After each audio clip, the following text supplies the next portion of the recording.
포이맨 칼럼. 은혜의 청지기 직분. 그 에베소 3장 1절부터 13절까지가 범위인데요. 에베소 1장부터 3장까지가 그 그리스도 교회가 그리스도 안에서 받은 축복과 위치잖아요. 그리고 4장부터 6장까지는 성령 안에서 교회에게 필요한 생활과 책임이잖아요. 1장, 2장, 3장은 축복과 위치, 4장, 5장, 6장은 생활과 책임. 이건데 오늘 이제 3장에서 보면은 1절부터 13절까지가 은혜의 청지기 직분과 교회에 관한 비밀의 계시라고 그랬어요. 그 청지기 직분이 뭐냐, 비밀의 계시가 뭐냐, 이제 이걸 주로 다루면 되겠습니다. 근데 이제 겨울훈련이 지금 42주차 메시지 6번이잖아요. 근데 이 내용하고 지금 겹쳐요. 하나님의 비밀이 그리스도고 그리스도의 비밀이 교회고 또 우주의 비밀이 또 하나님이고 이런 건데 겹치는데 어떤 비밀이라는 말이 많이 나오잖아요.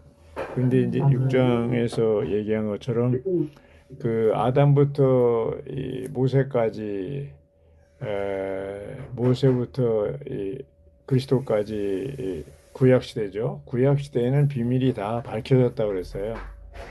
그리고 천년왕국과 새하늘과 새 땅, 새 예루살렘도 다 밝혀졌다고 그랬어요. 비밀이.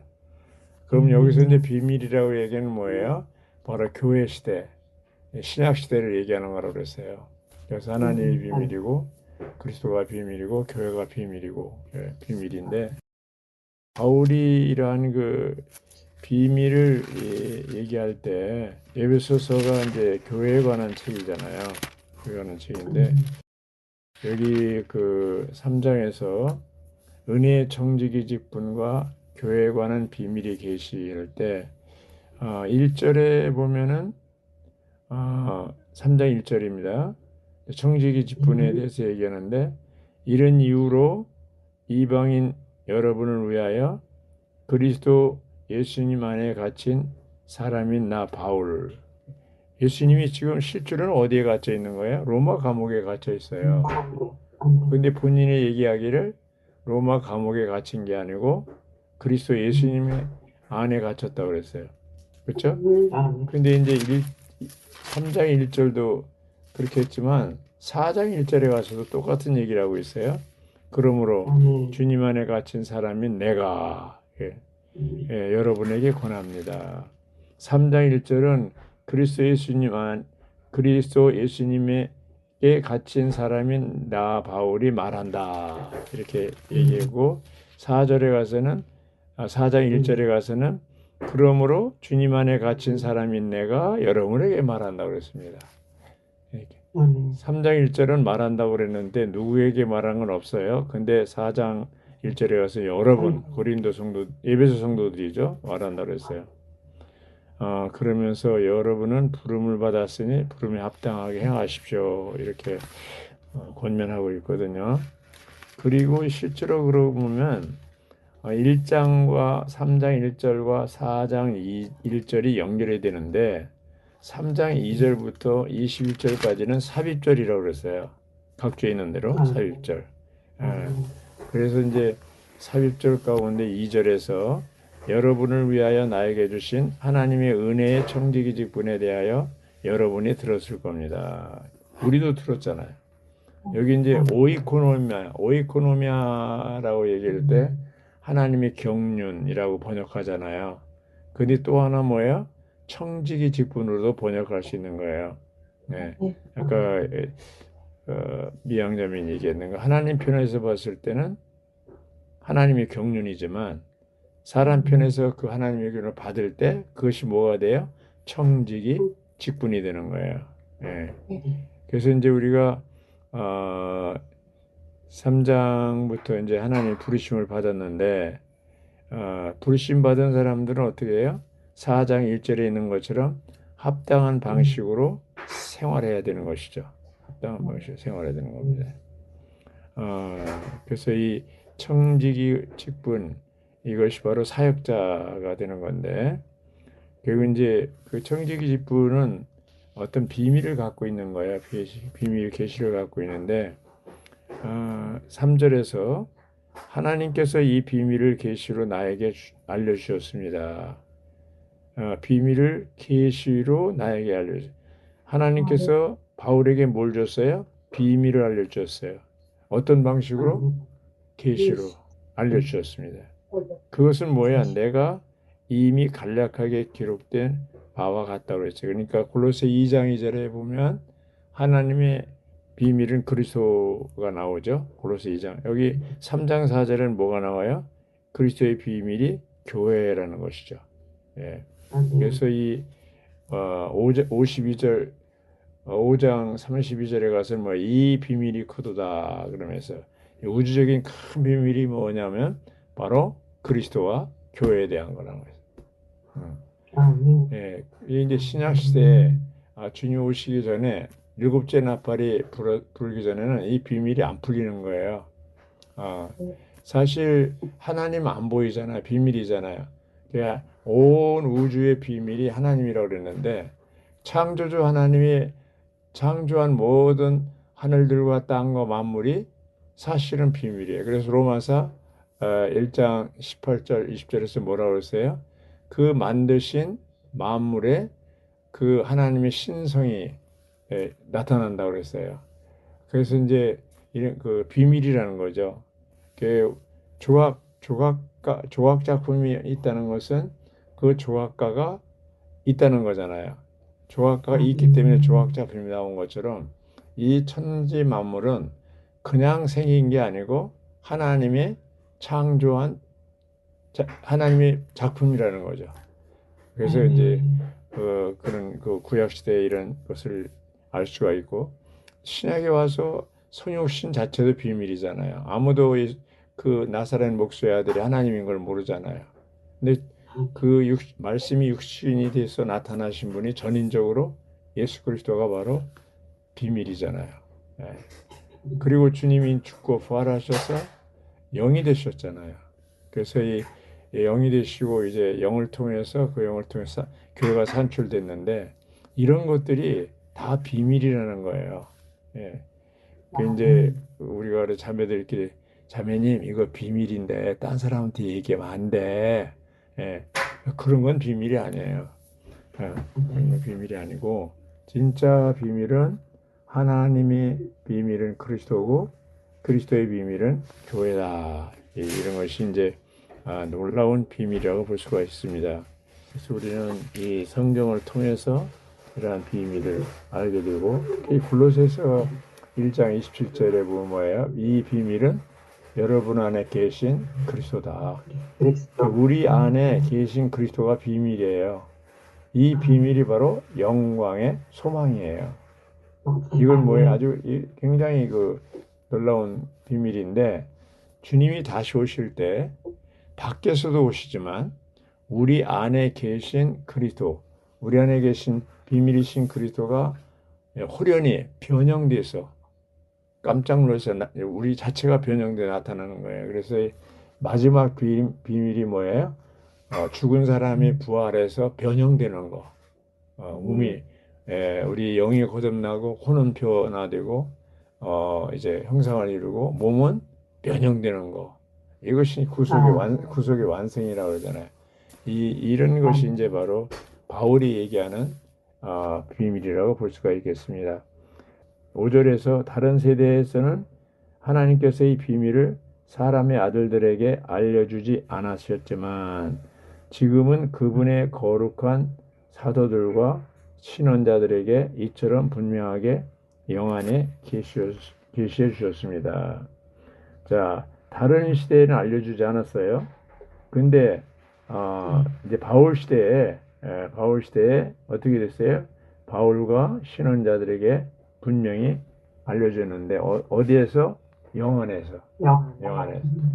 계시록도 보면 1장 10절에 주의 날에 영안에 있을 때 하나님이 바울에게 사도 요한에게 그 교회에 대한 거, 장래 일에 대한 거, 바벨론에 대한 거, 새 예루살렘에 대한 거 이런 것들을 다 알려줬잖아요.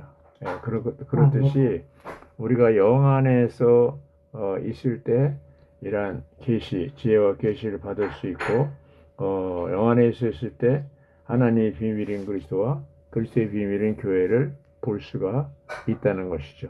이 비밀은 6절에 이방인들이 복음을 통하여 그리스도 예수님 안에서 함께 상속자들이 되고 함께 몸의 지체들이 되며 함께 약속에 참여하는 사람들이 된다. 여기 함께 세 개가 나왔어요.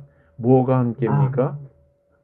상속자들, 몸의 지체들, 예. 참여하는 사람들, 상속자들이 함께 상속자들, 또 함께 몸의 지체들, 함께 약속에 참여하는 자들. 예. 그런 이제 천년왕국과 관계되죠. 이런 바울은 이러한 것을 통해서 이 복음을 가지고 성도들을 섬기고 있었습니다. 내가 복음의 사역자가 된 것은 하나님의 능력의 운행을 따라 나에게 주어진 은혜의 은사로 말미암은 것입니다. 자, 이 은혜의 은사가 있습니다. 은사가 고난을 통과할 때 은혜가 된다고 그러잖아요. 사역이죠. 그런데 여기 은혜의 은사로 말미암은 이러한 것이 나오는데 그 7절의 앞부분에 복음의 사역자는 바로 은혜의 은사를 통해서 이제 환경이나 고난을 통해서 조성될 때 사역자가 되는 것이죠. 예. 8절을 누가 읽어주시죠? 하나님께서 모든 성도들 중에 가장 작은 이보다 더 작은 나에게 이 은혜를 주신 것은 그리스도의 측량할 수 없는 풍성을 이방인들에게 복음으로 전하게 하시고 아멘. 자, 이렇게 은혜의 은사에 따라서 복음의 사역자가 됐는데 바울 자신은 어떤 태도예요? 모든 성도들 중에 가장 작은 이보다 더 작다고 그랬어요. 이게 그냥 그 겸손한 체 하려고 한 말입니까? 실제로 그렇습니까? 실제로 바울은 그런 태도를 취하고 있는 거예요. 예. 그리고 나서 그런데 그렇게 가장 작은 자보다 더 작은데 실제로 누리는 것은 뭐예요? 그리스도의 측량할 수 없는 풍성을 누리고 있고 그 측량할 수 없는 풍성을 누구에게 전해요? 이방인들에게, 불신자에게 전한 거예요. 자, 우리가 왜 이렇게 불신자들에게, 친척들에게, 친구들에게, 친지들에게 못 전하느냐? 이 바울과 같은 그런 게 없는 거예요. 예. 말하자면 이런 은혜의 은사를 고난을 통해서 사역자가 된 그런 입장에서 가장 작은 이보다 더 작은 나에게 뭔가 우리가 복음을 전할 때 당신보다 내가 낫다. 내가 많이 교회 생활도 했고 아는 게 많으니까 나한테 배워라. 그래가지고 자꾸 가르치려고 하잖아요. 예. 그게 이제 망조예요. 그게. 지금 어떤 부부가 있는데 코바크 갔을 때 한 부부가 왔었어요. 그 다음에 우리 가정에 초대해서 접대를 하고 그랬는데 이분이 뭐라고 했냐면 자기가 20년 전에 왔었는데 한 사람이 자기한테 1시간을 가르쳤다는 거예요. 그래서 아이고 여기 와서는 뼈도 못 추리겠군 해가지고 그 다음부터는 안 나왔다는 거예요. 네. 그러니까 처음에 오신 분들에게 그렇게 막 그냥 알통자랑하면 안 돼요. 예, 제가 또 하나 재밌는 얘기가 그 전에 어떤 그 형제 하나를 목양을 했는데 그 형제가 다른 사람한테 그러더래요. 그 유형제님 가만히 자기가 상대해 보니까 자기 수준하고 비슷하더래요. 예, 그래서 아주 말이 통한다고 자기 수준하고 비슷하다고 그러더라고. 그렇게 전했길래 이거 성공이다 이거. 그러니까 이제 그 사람이 볼 때, 초신자가 볼 때 우리가 높은 위치에서 가르치고 뭐가 내가 잘난 체하고 난 몇십 년 갈고 닦은 실력을 그냥 이제 어린아이 보고 알통자랑하고 그리고 염소 어미젖을 삼지 말라고 그러잖아요. 어린 새끼를. 그게 무슨 얘기예요? 그냥 이제 겨우 한 사람이 소그룹에 왔는데 이 사람이 한마디 저 사람이 한마디 그냥 쏟아부으니까 그 최신자가 뭐예요? 그냥 그 다 막 하니까 너무 이게 많이 그 쓰다 보니까 어떻게 그 다음에 안 와요. 그렇기 때문에 우리가 조심해야 될 게 내가 많이 알고 분량이 있다 하더라도 나는 가장 작은 이보다 더 작은 나라고 생각해야 돼요. 아, 근데 사실은 그가 체험하고 누리고 전해야 되는 복음은 뭐야? 측량할 수 없는 그리스도 풍성이에요. 이방인들은 불신자들이잖아요. 불신자들에게 전하는 것은 측량할 수 없는 그리스도의 풍성. 이것이 가르친다는 뜻이 아니에요. 그리스도의 어떠함을 그냥 간증하는 거예요. 내가 체험한 그리스도. 측량할 수 없다는 게 뭐예요? 그 높이와 길이와 높이와 깊이와 넓이와 길이. 그런 우주적인 이 그리스도이지만 바울이 체험한 그 놀라운 그리스도는 나 자신이 너무 작고 형편없기 때문에 그 표현에 있었어도 그렇게 엄청난 표현에 있어도 전달할 이방인에게 복음을 전할 때는 어떻게 돼요? 겸손하게 딱 그 사람의 분량에 맞게 이렇게 하겠죠. 그래서 이게 참 어려운 거예요.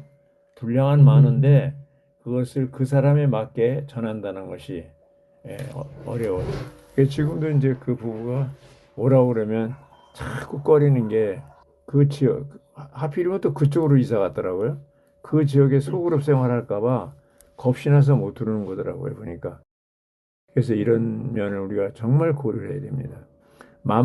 구절에 만물을 창조하신 하나님 속에 영원부터 감춰져 있던 비밀의 경륜이 무엇인지를 모든 사람에게 밝히게 하시어. 자, 뭘 밝혀요? 비밀의 경륜입니다. 하나님의 경륜의 비밀이에요. 이걸 우리가 복음 전할 때 여러 가지 전할 수가 있지만 하나님의 경륜을 전하는 것이 그래 청지기 직분이죠. 딴 거 얘기하는 게 아니에요. 하나님의 경륜. 하나님의 경륜이 뭡니까? 오이코노미아. 그렇죠. 가정 관리, 가정 분배, 가정 공급. 그죠? 가정 분배, 가정 관리, 가정 경영 이런 것들이잖아요. 이게 가정 중심이잖아요. 이게 많은 사람들이 하나님의 경륜을 가정은 빼고 뒷부분만 강조하는데 아니에요. 가정에서 일어나는 거예요. 이게 가정. 하나님의 경륜과 청지기 직분이 들에서 일어나는 게 아니에요. 이집저지, 프롬하우스, 투하우스에서 일어나는 거예요. 근데 바울은 항상 에베소 교회 이렇게 했을 때도 그렇고 또 이제 모든 각각 이방인들에게 복음 전할 때 항상 어디야 시나고그 회당에서도 갔지만 항상 가정에 가서 복음을 전했잖아요. 집에서 이집저 집에서 했잖아요. 초대교회는 모든 모임이 다 가정에서 모였고 상호성의 집회인데 그것이 이제 313년에 콘스탄틴 대제 기독교 자유를 선포할 때부터 교회를 가정에서 성당으로 옮겨버렸어요.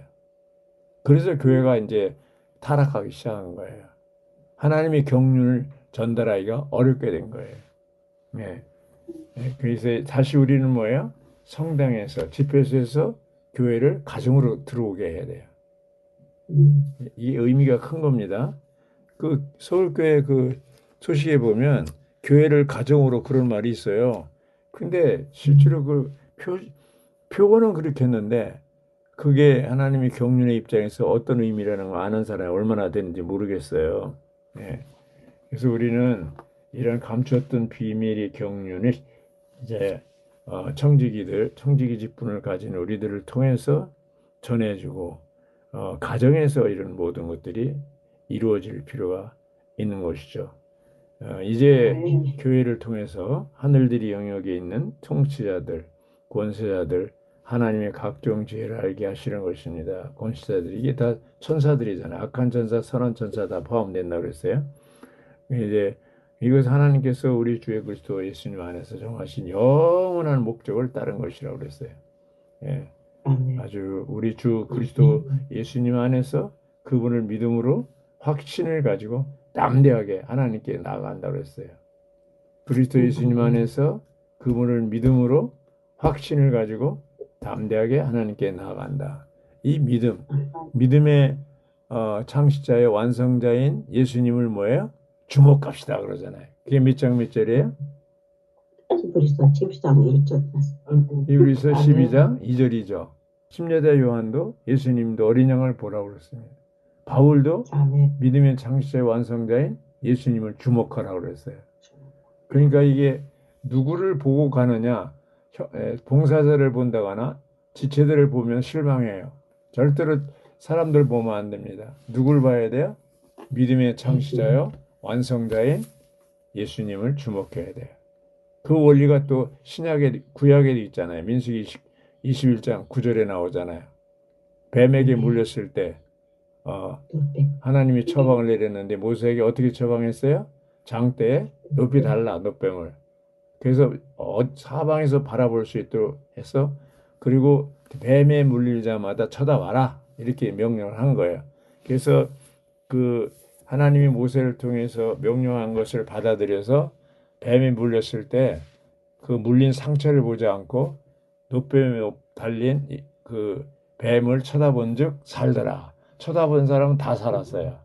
그 얘기는 뭐냐? 안 쳐다본 사람은 다 죽었어요.